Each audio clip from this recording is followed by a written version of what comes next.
Hello, my name is Owen Dublin, and I'm your mortgage and investment specialist. I received a question about I need to save up money for a down payment, or my credit is not that well. And I would say this: you can first thing identify the problem, and then create solutions to try to solve it. However, you don't have to do it on your own.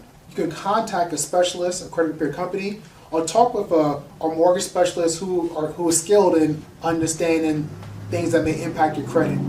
Or one thing too I would say is this: when you say, okay, I don't have enough funds to buy a home, change your question to say, how do I create enough funds to buy a home?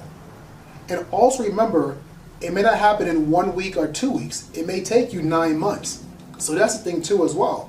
When you're solving these problems to get you to home ownership or to investment property, the problems might not be solved in a short amount of time. And this is where creating that plan and process, say, you know what, in 10 months I will be ready. In 10 months I will purchase a home. So that's also part of it too, is that create the process and the system and time, and you will get there.